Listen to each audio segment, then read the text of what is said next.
Hello साथियों, मैं शिव कुमार गुरु जी। मैंने आपको अपने चैनल के माध्यम से बहुत से यूजेस पढ़ाया और आज आपके सामने मैं नए यूजेस के साथ उपस्थित हुआ हूँ और इसका मतलब है रीऑर्डरिंग। ध्यान देना, रीऑर्डरिंग। दो सेंटेंस थे इसमें, एक सेंटेंस था मैंने इससे पहले पढ़ाया आपको, सेंटेंस एंड रीऑर्डरिंग।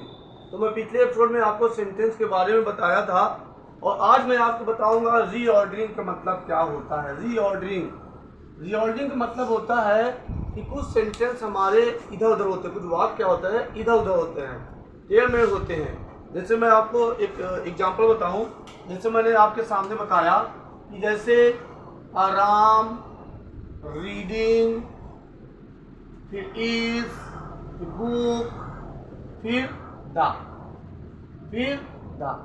ये सेंटेंस क्या है, इस उधर इधर है, वो बोलने में भी अच्छा नहीं लगा। तुम खुद देख रहे होगे, Ram, reading, is, book, the. अच्छा लग रहा है क्या? सेंटेंस में हमको अच्छा नहीं लग रहा है। ये सेंटेंस मेरा क्या हो गया, गलत हो गया। ये सब नियम के अनुसार होता है कि कौन सा वाक्य कहाँ पर आएगा। यही हमको सीखना है कि कौन सेंटेंस कहाँ पे आएगा। जैसे पहले सब्जेक्ट होता है, फिर हेल्पिंग वर्ब होता है, फिर वर्ब होता है, फिर क्या होता है, ऑब्जेक्ट होता है। अगर इसी सेंटेंस को हम सही बैठाना चालू करेंगे तो क्या होगा, Ram is reading the book. ये देखो साथियों, बड़ा आसान है। अभी तो मैं आपको बताया हूँ कि रीऑर्डरिंग किसे कहते हैं और तो मैं बताऊंगा ही कि कैसे कैसे इसको सॉल्व किया जाएगा। रीऑर्डरिंग का मतलब क्या हो गया कि मेरा सेंटेंस इस साइड है, देखो कुछ इधर है कुछ उधर है, इसको मैंने क्या किया, रीऑर्डरिंग कर दिया। सेंटेंस को सही स्थान पे क्या कर दिया, मैंने इसको बैठा दिया, जिससे मेरा एक सेंटेंस बन गया, Ram is reading the book. यही है मेरा रीऑर्डरिंग। अब मैं आपको बताता हूँ ये बनेगा कैसे, ये होता किस प्रकार है, आप ध्यान दीजिएगा। जैसे रीऑर्डरिंग में सबसे पहले हम लेते हैं सेंटेंस। किसको लेते हैं? सेंटेंस को लेते हैं। जैसे मैंने एक सेंटेंस ले लिया आपके सामने, आप देखिएगा। जैसे मैंने आपके सामने ले लिया सेंटेंस, ये सेंटेंस। अब याद रखिए, हम जो है सेंटेंस को दो भाग में बांटेंगे। इसके दो पार्ट होते हैं, दोनों पार्ट आप समझ लीजिए कौन कौन से पार्ट होते हैं। इसके दो पार्ट होते हैं, एक होता है सब्जेक्ट, जिसको नहीं समझ आएगा वो हाथ उठा लेगा, ठीक है। एक होता है सब्जेक्ट और दूसरा होता है प्रेडिकेट। क्या होता है? एक होता है सब्जेक्ट, एक होता है प्रेडिकेट। आइए अब हम इन दोनों के बारे में बातें करें कि सब्जेक्ट किसे कहते हैं और प्रेडिकेट किसे कहते हैं। मैं आपको बता दूं, एक हेल्पिंग वर्ब होता है जिसको हम लोग कहते हैं सहायक क्रिया। Is, am, are, was, were, can, could, may, might, shall. सुना होगा जरूर। अगर हेल्पिंग वर्ब हो हमारा, जो हेल्पिंग वर्ब के बाद होता है, जो हेल्पिंग वर्ब के बाद होता है उसे हम लोग कहते हैं प्रेडिकेट। और जो हेल्पिंग वर्ब के पहले होता है वो क्या कहलाता है, हमारा सब्जेक्ट। जैसे हमने सेंटेंस लिया, Ram is eating, Ram is eating the food. तो ध्यान से देखो, इसमें सहायक क्रिया क्या है, ये सहायक क्रिया है ना, सहायक क्रिया। तो यहाँ से लेकर यहाँ तक ये मेरा हो गया प्रेडिकेट। क्या हो गया? प्रेडिकेट। और जब हमने प्रेडिकेट को छोड़ दिया, जो बचा ये मेरा क्या हो गया, सब्जेक्ट हो गया। देखना चाहिए था, जाने पता ना। अब जैसे सहायक क्रिया में क्या, इज है नहीं है, नहीं।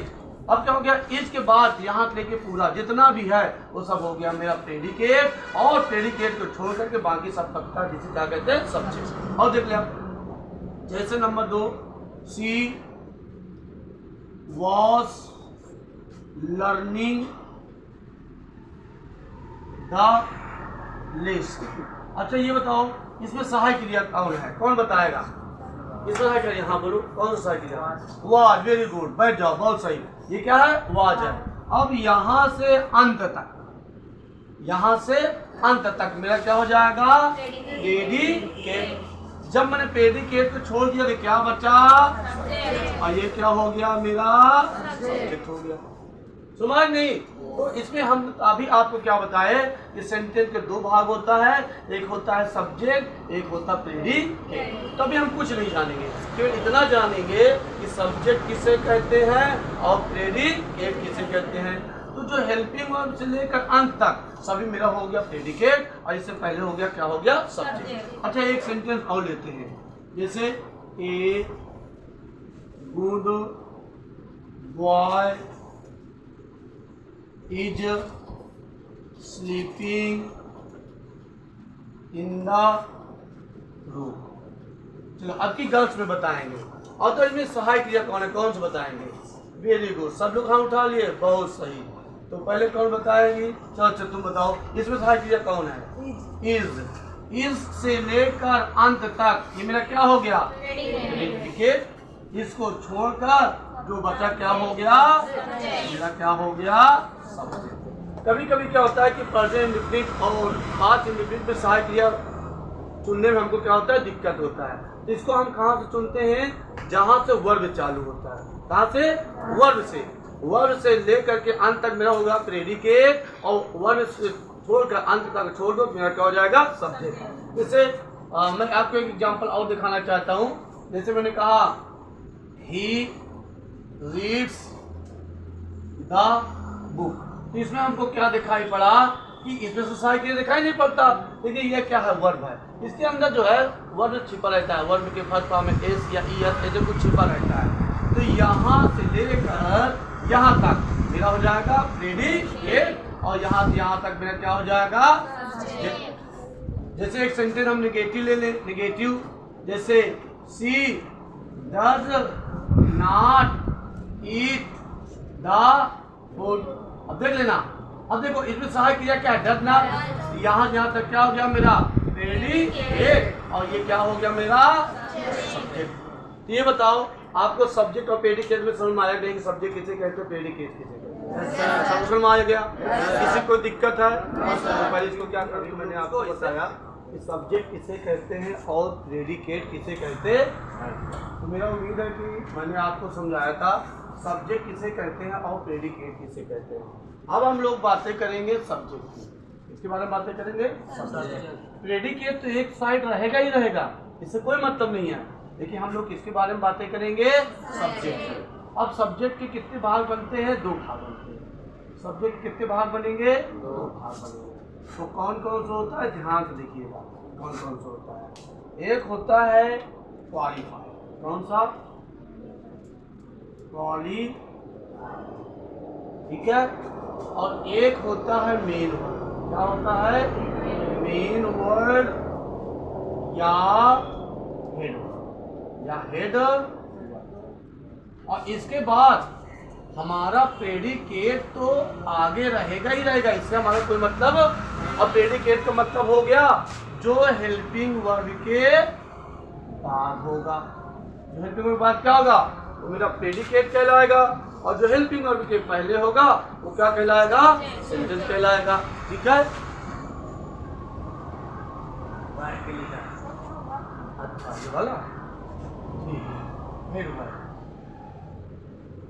है। तो क्या दिया हुआ है? मेन वर्ड या हेड वर्ड। ठीक है। अब हम बातें करेंगे किसके बारे में? क्वालिफायर के बारे में, और बातें करेंगे मेन वर्ड या हेड वर्ड। ठीक है। तो बोल दिया करो, इसमें कोई दिक्कत नहीं है। लगेगा कोई वर्ड इधर उधर है तो आप बता देते, तो वो हो सकता है। ठीक है ना। अब हम बातें करेंगे किसके बारे में? बातें करेंगे क्वालिफायर के बारे में। किसके बारे में? क्वालिफायर।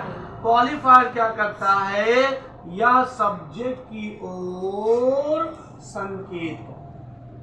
क्या करता है? संकेत। जो भी संकेत करने वाले वर्ड होते हैं, इंडिकेटिंग वर्ड होता है, उसी हम कहते हैं क्वालिफायर। जैसे मैंने दिया ए, दिया एन, दिया दिस, दिया दैट, फिर माई, फिर और, फिर हाथ, फिर आवाज।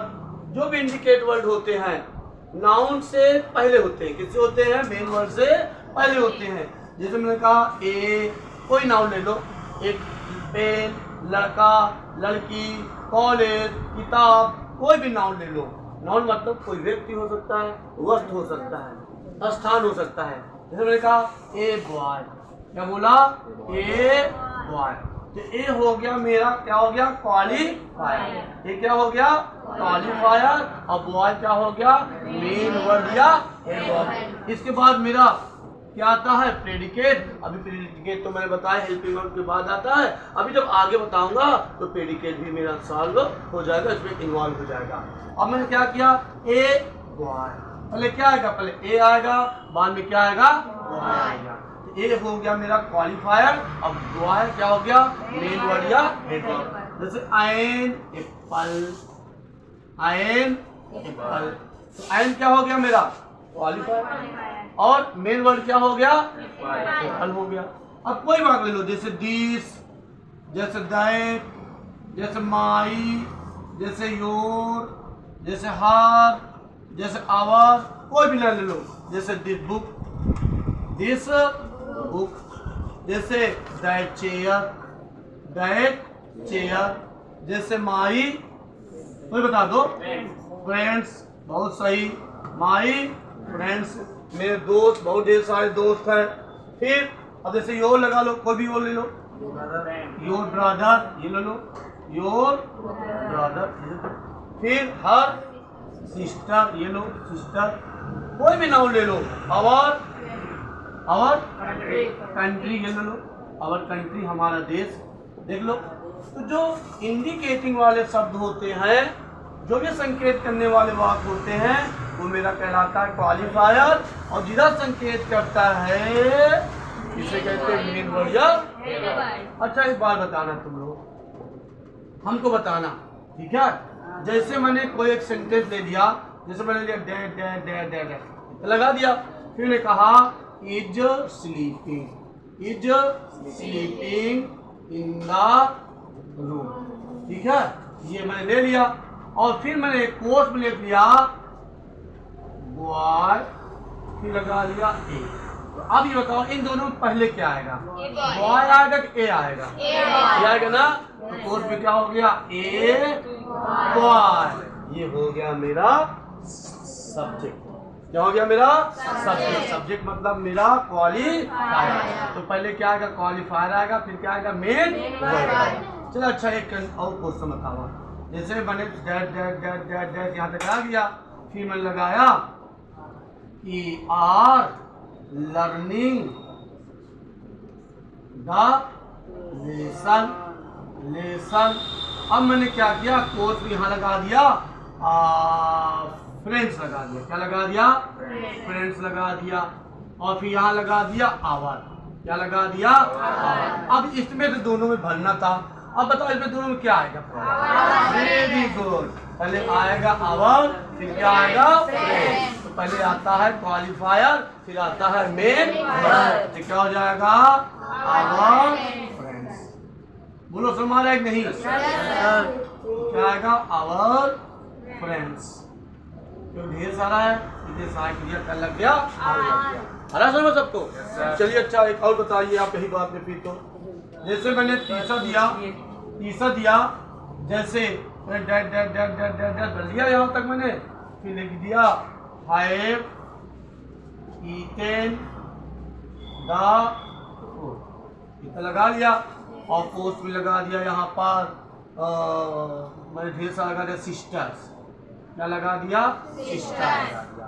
फिर लगा दिया यहाँ पर योर, क्या लगा दिया, योर। तो पहले क्या आएगा, क्वालिफायर आएगा, आएगा क्वालिफायर। फिर तो इनमें में क्वालिफायर का होता है, बहुत सही, क्या हो गया, योर। अब क्या आएगा, सिस्टर। अब उम्मीद है कि आप लोगों को समझ में आ गया। कोई दिक्कत किसी को, समस्या है, सुधारोगे।